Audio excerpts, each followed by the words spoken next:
Hello guys, hope you are doing very well. So, today is our IPC class. Before starting our IPC class, I am just giving my introduction. Here the introduction page. So, my name is Jyoti Sao. I am completing BA LLB from Calcutta University. And since 5 years, I am teaching for the Judicial Services examination. During this year, 5 years, I am also appearing for the Judicial Services examination in West Bengal Judicial Service examination plus DGS, AP, APO. So I am also going to the cracking the mains examination and I cover the IPC. So I am talking about the IPC. We will cover the IPC in 100 hours within a 2 month. So here the content how I completed the 100 hours within a 2 months. First 45 hours the subject discussion. Crystal clear क्योंकि जब तक subject discussion के साथ crystal clear आपका concept नहीं होगा आप कहीं पर भी किसी भी एग्जाम को अप्रोच नहीं कर सकते हो. Second, we will give the 20 hours note making and mains answer writings क्योंकि मेंस आंसर राइटिंग एक ऐसा पॉइंट ऑफ व्यू है क्योंकि हम लोग कभी भी एमसीक्यू के लिए नहीं पढ़ते हैं. तो mains answer writing is a most important part of our study. 10 hours MCQ practice session because practice make a man perfect. So I'm giving the last 5 hours doubt clearing session. अब आपको कहीं पर भी कोई भी डाउट होगा मेरे class से रिलेटेड आपको 5 आवर्स दिए जाएंगे इन 100 आवर्स से. तो आप अपने डाउट्स क्लियरिंग सेक्शन हम रख सकते हैं और उस सेशन में आपके जितने भी डाउट्स होंगे आप वहां पे क्लियर कर सकते हो. एंड बचे जो 20 आवर्स है उसमें मेंस आंसर राइटिंग की प्रैक्टिस करेंगे क्योंकि हमने पहले ही 20 आवर्स में एमसीक्यू की प्रैक्टिस कर रखी है 10 आवर्स के दौरान. तो 20 आवर्स हमें मेंस आंसर राइटिंग की भी प्रैक्टिस करनी पड़ेगी. सो यहाँ पे मेरे 100 आवर्स कंप्लीट होते हैं. अब ये 100 आवर्स जब मेरे कंप्लीट होते हैं तो अब हम आगे चलते हैं अपने सब्जेक्ट मैटर पे क्योंकि हम आज अपने सब्जेक्ट मैटर स्टार्ट करने वाले हैं आईपीसी को. आईपीसी जनरली हम इनसे कहते हैं इंडियन पैनल कोड. ये जो वर्ड कोड हम यूज करते हैं ना वो क्यों यूज करते हैं एक्ट क्यों नहीं यूज करते क्योंकि एविडेंस में तो हम एक्ट यूज करते हैं. तो आईपीसी के लिए कोड यूज क्यों होता है. What is the difference between the code and act. तो इट्स अ वेरी सिंपल. जब भी हम ये एक्ट की बात करते हैं ACT big capital A okay. तो इस एक्ट की बात जब भी हम करते हैं तो इसका मतलब ये होता है कि कोई भी एक्ट या जिस जो लॉ हम पढ़ रहे हैं जहां पे एक्ट लिखा हुआ है वो कोई पार्टिकुलर सब्जेक्ट को लेके डील कर रहा है. जैसे इंडियन एविडेंस एक्ट वो क्या करता है एविडेंस दैट इज साक्ष्य को लेके डील कर रहा है. वो साक्ष्य के साथ अदर कोई चीज को लेकर डील नहीं करेगा. उसके अंदर साक्ष्य की ही बात कही जाएगी. लेकिन जब भी हम कोड की बात करते हैं सीओडी कोड इट्स मीन ये सारे सब्जेक्ट मैटर का एक अम्ब्रेला है. इस अम्ब्रेले के अंदर सारे सब्जेक्ट मैटर कवर्स होते हैं क्योंकि जब भी हम एफएससी पढ़ते हैं तो उसमें एविडेंस एक्ट के भी कुछ कॉन्सेप्ट मिलते हैं. आपको काउंटर फिटिंग के भी कॉन्सेप्ट मिलेंगे प्लस आपको क्रिमिनल लॉ से कॉन्सेप्ट मिलेंगे. तो ये आईपीसी कोड हम यूज करते हैं जस्ट बिकॉज कि यहाँ पे हम सारे साक्ष्य और आईपीसी और क्रिमिनल मैटर्स जितने भी मैटर्स हैं सारे मैटर्स को एक साथ हम डील कर पाए. नाउ अब यहाँ पे जो मैं वर्ड बोली क्रिमिनल मैटर्स ऑब्वियसली सबको पता है IPC is a criminal law. तो क्या आईपीसी क्राइम को लेके डील करता है. अगर ये क्रिमिनल लॉ है तो क्या ये क्राइम को लेके डील करता है या ऑफेंस को लेके डील करता है. अब आपके दिमाग में एक चीज आती होगी क्राइम ऑफेंस तो एक ही है. बट आई टेल यू अगर हम लॉ की भाषा में जाए तो क्राइम और ऑफेंस एक नहीं होते. अब क्राइम अलग कैटेगरीज में आते हैं ऑफेंस क्या अलग कैटेगरीज में आते हैं. तो ऐसा नहीं है. Crime is a weak concept. उसके अंदर एक ऑफेंस आता है.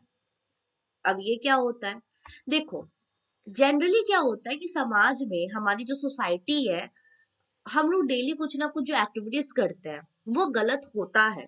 कुछ कुछ हमारी एक्टिविटीज होती है जो कि गलत होती है, बट अपने सेल्फिशनेस के कारण हम वो करते हैं। बट क्या हमारी हर एक्टिविटीज के लिए हमें पनिशमेंट मिलती है? नहीं।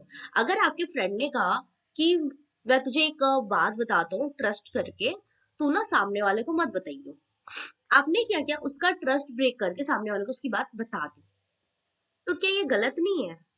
ऑब्वियसली गलत है। लेकिन क्या ये आपको क्राइम, मतलब आपको क्या कहीं पर भी सजा मिलती है इस क्राइम के लिए? नहीं मिलती ना। तो सेम सिनेरियो है यहाँ पे कि आए दिन अपने जीवन में हम बहुत सी चीजें करते हैं जो कि मौलिक रूप से गलत हो सकता है, लेकिन संविधानिक रूप से वो गलत नहीं है। अब ये मौलिक और संविधानिक रूप क्या है? बहुत, जब भी लेजिस्लेशन जो होता है लॉ बनाने की बॉडी है, क्योंकि हमारे पास तीन बॉडी है, एग्जीक्यूटिव, लेजिस्लेशन एंड जुडिशरी। तो लेजिस्लेशन का काम होता है लॉ बनाना, एग्जीक्यूटिव का काम होता है उस लॉ को लागू करना, और जुडिशरी, अपनी जो जुडिशरी है, जब आप जज बनोगे तो उन्हीं लॉ को इंटरप्रेट करोगे, मतलब ब्रेक करके, एक्सप्लेन करके डिसीजंस दोगे।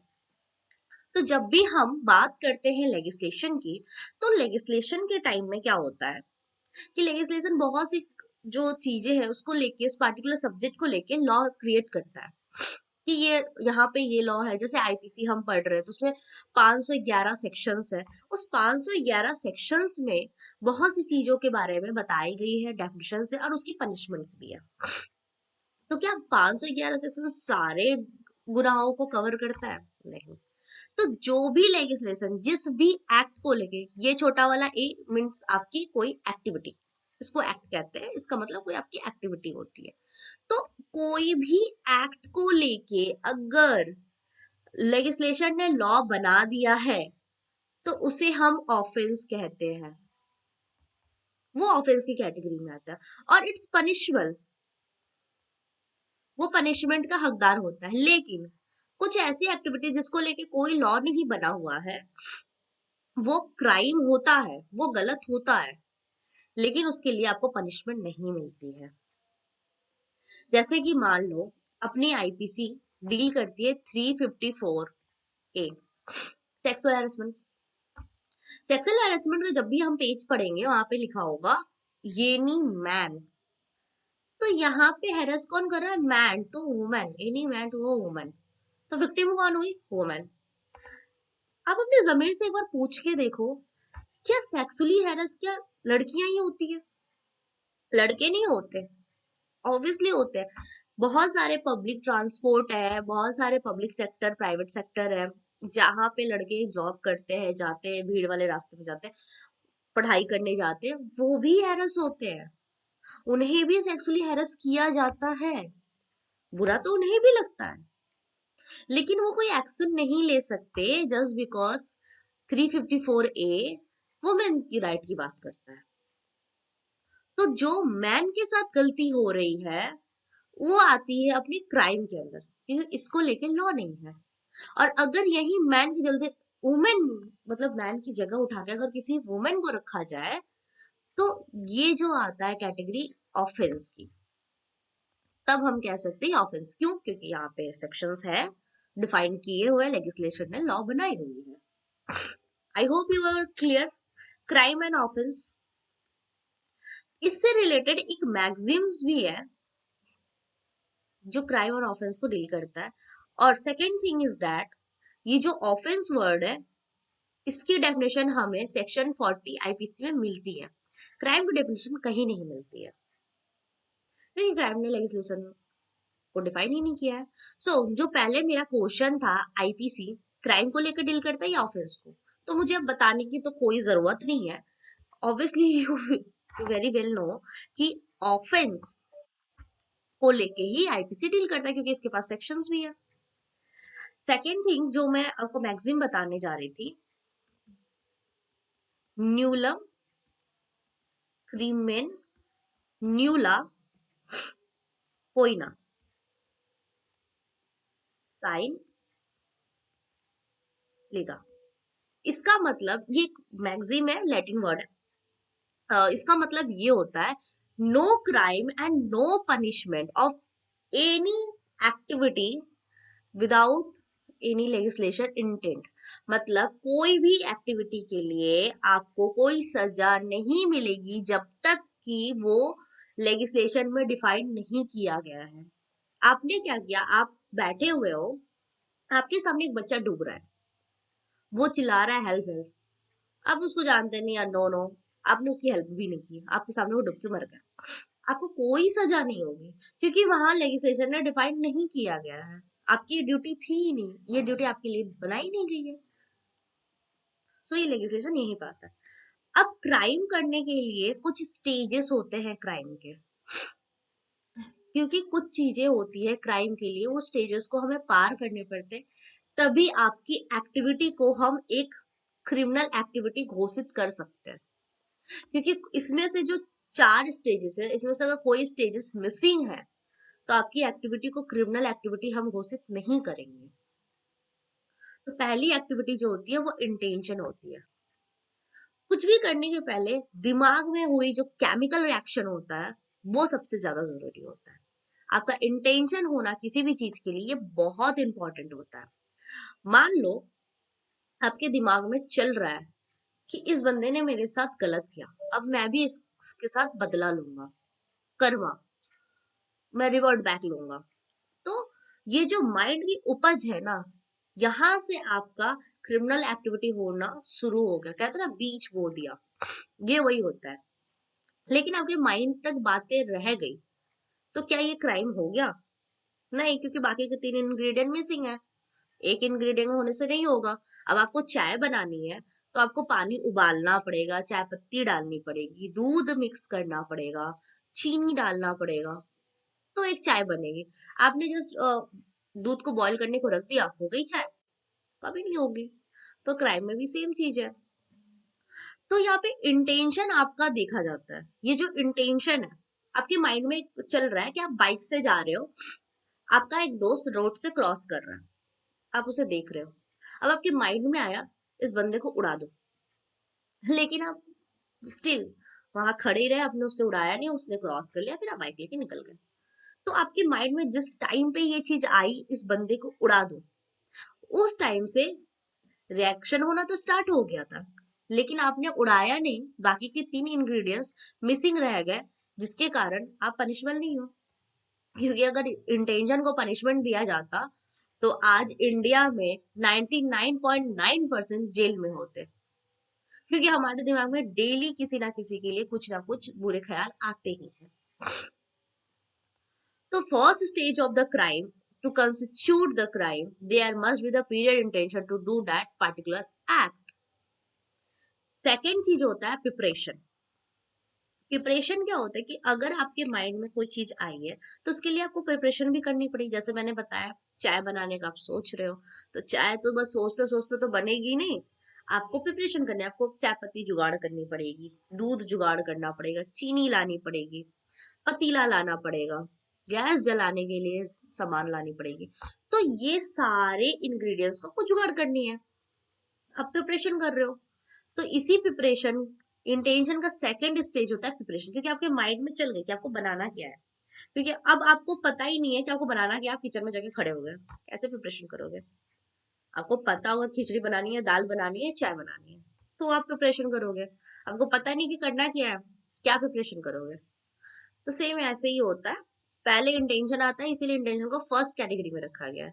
पहले आप दिमाग में सोच लो आपको करना क्या है, सेकंड में फिर आप प्रिपरेशन करो उसकी, क्योंकि आप उसी वे में प्रिपरेशन करोगे जो आपने सोच रखा है। हमारे जुडिशरी के साथ भी यही होता है।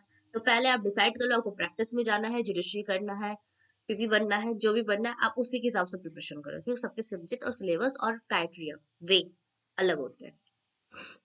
तो प्रिपरेशन आप कर रहे हो, still preparation is not a criminal offence. Preparation के ग्राउंड में भी आपको सजा नहीं मिलती है। अब आप किसी का मर्डर करना चाहते हो, आपने क्या किया, पॉइजन खरीद के लेके आया, या किसी पर एसिड अटैक करना, आप एसिड खरीद के लेके आए, इंटेंशन तो है भाई हम उसका मर्डर करेंगे, एसिड भी खरीद लिया, first stage and second stage आपका हो गया। बट स्टिल फर्स्ट और सेकंड स्टेज होने के बावजूद भी आप पनिशबल की कैटेगरी में नहीं आओगे। क्यों? क्योंकि अभी तक आपने कुछ अटेम्प्ट नहीं किया है। तो preparation, stage of the preparation is not a criminal offence. इसके एक्सेप्शंस है। अगर आप वेगिंग वॉर के लिए, अगर इंडिया के खिलाफ अपने देशद्रोही कार्य करने के लिए अगर प्रिपरेशन करते हो तो वो पनिशबल होता है। अदरवाइज प्रिपरेशन जनरली नहीं होता है पनिशबल। हाँ, लेकिन section 8 of Indian evidence act में प्रिपरेशन जो होती है वो पनिशबल कहलाई जा सकती है। अब ये कहोगे कैसे? क्योंकि आप जब इंडियन एविडेंस एक्ट पढ़ोगे, कभी मौका मिला मैं आपको अगर इंडियन एविडेंस एक्ट पढ़ाई तो मैं आपको बताऊंगी, वहां पे वर्ड है preparation is also considerable as a relevant fact. क्योंकि हम 5 to 55 में रेलिवेंसी ऑफ फैक्ट पढ़ते हैं, जिसमें सेक्शन 8 आता है और वहां पे मोटिव आपको प्रूफ करना पड़ता है कि सामने वाले बंदे का ये मोटिव था और इसमें मोटिव था तभी इसने ये एसेट खरीदा। तो वहां पे रेलिवेंट होगा, वहां पर भी पनिशबल नहीं होगा, आप साक्ष्य प्रूव कर सकते हो, बस यही बात है। उसके बाद आता है अटेम्प्ट करने की कोशिश। आपने अपना 100% कहते ना, अरे अटेम्प्ट तो दो, रिजल्ट आए ना आए बात की बात है, जुडिशरी दो तो एटलीस्ट अटेम्प्ट तो दो। जैसे मैंने 2-3 अटेम्प्ट दे रखे हैं, मैंने यूपीएपीओ दे रखे हैं, मैंने वेस्ट बंगाल जुडिशरी दे रखी है, मैंने डीजीएस दे रखे हैं, जहां पे मैं मेंस आंसर राइटिंग तक चली गई थी, वो भी क्लियर हो गई थी मेरी मेंस। मैं कहीं कहीं इंटरव्यू तक अटेम्प्ट किया है मैंने। तो मैंने क्या किया, अटेम्प्ट तो दिया है ना। अब रिजल्ट आए या ना वो बात की बात है। तो अटेम्प्ट जो वर्ड है ना, अटेम्प्ट इज अ पनिशबल। आपने इंटेंशन लिया, प्रिपरेशन लिया और अटेम्प्ट कर दिया, आपके आपकी तरफ से काम पूरा हो गया तो पनिशबल है। जैसे अटेम्प्ट टू मर्डर, आपने मर्डर करने की कोशिश कर दी, अब सामने वाला बंदा मरा बचा ये उसकी किस्मत, लेकिन आपने अटेम्प्ट कर दिया तो भी पनिशमेंट आपको मिलेगी। कम मिले बट मिलेगी। और अटेम्प्ट के बाद अगर आपका रिजल्ट सक्सेसफुल हुआ तो भाई साहब आप तो गए, ये भी पनिशबल है। तो थर्ड और fourth stage is a punishable. आपने अटेम्प्ट किया, आपने जुडिशरी दिया, आपने इंटरव्यू अटेम्प्ट किया, आप निकल गए, आपकी लिस्ट आ गई, तो क्या होगा, आप जज बन गए। तो उसी तरह यहाँ पर क्राइम के है कि आप अगर किसी को मारने की कोशिश करते हो, आपने अटेम्प्ट दिया और सामने वाला सच में मर भी गया, तो आप पनिशमेंट होगे, आप पनिशमेंट आपको मिलेगी। तो ये 4 कैटेगरी है क्राइम के, और ये चारों कैटेगरी आपने अगर अच्छे से फुलफिल कर ली तो आपको अच्छे से क्रिमिनल घोषित कर दिया जाएगा और आपको पनिशमेंट मिल जाएगी। ठीक। सो अब पनिशमेंट पनिशमेंट जब हमने इतनी बातें कर ली तो what do you mean by the punishments. यहाँ पे 4 मेजर थ्योरीज है पनिशमेंट के। कैसा पनिशमेंट मिलेगा, क्या पनिशमेंट मिलेगा। तो जब हम आईपीसी लिख रहे थे या आईपीसी जब आ रही थी तो उसके साथ साथ पनिशमेंट्स भी आई थी।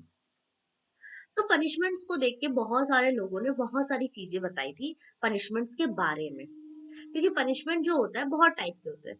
क्योंकि आईपीसीआई तभी पनिशमेंट मिलती है या आईपीसीआई तभी क्राइम को लोग क्राइम जानते हैं, ऐसा नहीं है। राजा महाराजाओं के काल में भी आती थी, पनिशमेंट्स होती थी, लोग क्राइम करते थे तो वहां पे राजा महाराजा जो होते थे या ब्रिटिशर्स का शासन जब चला तो ब्रिटिशर्स अपना पनिशमेंट देते थे। फिर जब आईपीसी आई तो according to the codified law लोग पनिशमेंट देने लगे। तो उनके तरह देखना, और इंडिया में ही सिर्फ क्राइम थोड़ी होता है, बाहर भी होता है। तो बाहर देशों के पनिशमेंट, बाहर देशों के क्राइम के अकॉर्डिंग पनिशमेंट देके ये 4 पनिशमेंट थ्योरी हमें मिली है। पहला है डिटरनेट थ्योरी। इसका मतलब होता है टू क्रिएट फेयर, डर पैदा करना। इसका मतलब ये होता है कि आप जो हो, सिर्फ आप क्रिमिनल के अंदर डर पैदा नहीं कर रहे हो, आप पूरे सोसाइटी को एक मैसेज दे रहे हो कि किसी ने अगर ये काम किया तो फिर आपकी खैर नहीं। तो ये जो डर पैदा करना होता है वो किस तरह से डर पैदा कर रहा है, सोसाइटी को एक वे में, एक ऐसे डर के साए में रख रहा है कि इसके बाद कोई पनिश, मतलब इसके बाद ये कोई काम ना करे ताकि ये पनिशमेंट मिलेगी। बहुत हार्ड पनिशमेंट, ये गर्ल्स एरिया में होती है पनिशमेंट, जनरली अभी भी होती है गर्ल्स एरिया में। तो ये बहुत ही हार्ड पनिशमेंट दी जाती है। उसके बाद आती है रिट्रीब्यूटिव थ्योरी। रेट्रीब्यूट करना क्रिमिनल को, मतलब क्रिमिनल को कहते ना टिट फॉर टैट वाली सीन, ये हो जाता है टिट फॉर टैट वाला, टिट फॉर टैट वाला सीन होता है। ठीक है, इसे कहते हैं रेट्रीब्यूटिव थ्योरी ऑफ पनिशमेंट। जैसे कि आपने जो किया हम भी आपके साथ वही करेंगे, आंख के बदले आंख, हाथ के बदले हाथ। तो ये होता है रेट्रीब्यूटिव थ्योरी ऑफ पनिशमेंट। ये आपको जनरली सऊदी अरब के तरफ मिल जाएगी ऐसे टाइप की पनिशमेंट। उसके बाद आती है preventive theory of punishment, prevent करना। अगर आपके पास एक टोकरी में 10 सेब है और उसमें से एक सेब खराब है, तो आप पूरी की पूरी टोकरी तो नहीं फेंकोगे, वो सेब को क्या करोगे, उठा के अलग रख दोगे। तो यही होता है कि अगर 100 करोड़ की आबादी में 10 लोग क्रिमिनल है, तो उन 10 क्रिमिनल को उठा के जेल में रख दोगे, मतलब पूरी सोसाइटी से हटा दोगे, वरना उस 10 से 100 हो जाएंगे। तो 10 लोगों को उठा के हम जेल में रखते हैं, जो इम्प्रिजमेंट वाली हम सीन देखते हैं, लाइफ इम्प्रिजमेंट या जनरल कुछ ईयर की इम्प्रिजमेंट होती है। तो इसे ही कहते हैं प्रिवेंटिव थ्योरी, क्योंकि हम उन्हें प्रिवेंट कर रहे हैं क्राइम करने से। हम उन्हें रख दिया जेल में, अलग है वो क्राइम कर, सोसाइटी हमारी स्वच्छ है, कहते हैं ना सफाई करना, वही। Reformative theory, generally reformative theory Gandhian principle के ऊपर बेस है ये। गांधी जी के प्रिंसिपल्स हमने सुना था ना, कोई एक गाल में मारे तो दूसरा गाल आगे बढ़ा दो, हर मनुष्य में भगवान का वास होता है। तो जब हर मनुष्य में भगवान का वास होता है तो हम उसे सजा नहीं देते हैं, हम उसे सुधारने की कोशिश करते हैं। अगर कोई क्रिमिनल क्राइम कर रहा है तो हम उसे सुधारेंगे, सुधारने की कोशिश करेंगे। तो ये जो सुधारने की कोशिश करेंगे, मतलब उसे रख के सुधार करना, बट ये हार्डियन क्रिमिनल के लिए एप्लीकेबल नहीं होता है। जैसे निर्भया हत्याकांड आपने सुना ही होगा, दिसंबर का टाइम था 2012, निर्भया के साथ गैंग रेप हुआ था और उन्होंने बहुत हीनियस तरीके से उसके साथ रेप किया था। कभी मौका मिले तो पढ़ना है डॉक्यूमेंट्री, इस पे डॉक्यूमेंट्री फिल्म्स भी बनी हुई है। तो इनके साथ अगर हम सुधारा और बहुत अच्छा बिहेव करें, इनको हम फांसी अगर नहीं देते, तो आपको लगता है ये कभी भी सुधर पाते? कभी नहीं, क्योंकि ये बहुत हार्डियन क्रिमिनल होते हैं, इनकी मेंटेलिटी ही क्राइम होती है, और ये बाई बोन क्रिमिनल होते हैं। मतलब नहीं कहते किसी को कोई बाई बोन क्रिमिनल होता है, लेकिन वो जिस सोसाइटी में वो पले बड़े, जिस एटमोस्फेयर में वो रहे, उनके माइंड में वो चीज बैठ चुकी है। एक बंदा 30 साल 35 साल का होने के बाद वो क्रिमिनल हुआ है, 30 35 साल से क्रिमिनल मेंटेलिटी लेके चल रहा है। डिड यू फील कि वो 3 साल या 5 साल सुधार घर में बैठा ना, वो 5 साल वो 30 साल पे हावी हो सकता है? कभी नहीं। तो इसीलिए ये थ्योरी हमेशा एप्लीकेबल नहीं होती है। हाँ, बच्चों के लिए, वुमेन्स के लिए कभी कभी एप्लीकेबल होती है, क्योंकि हमारे यहाँ पे सुधार घर है, बच्चों के लिए है। तो जनरली ये एप्लीकेबल नहीं होती है, और इंडिया में मिक्स थ्योरी ऑफ पनिशमेंट है। अब आप इसमें से ढूंढ रहे होंगे कि इन चारों में से इंडिया में कौन सी थ्योरी है, तो इंडिया में मिक्स थ्योरी ऑफ पनिशमेंट है, सारी थ्योरी को मिला के पनिशमेंट दी जाती है। ठीक। सो आज की लेक्चर यहीं तक समाप्त करते हैं। होप आपको अच्छा लगा होगा और कॉन्सेप्ट क्लियर हुए होंगे। So thank you for watching मी। जय हिंद, बाय बाय।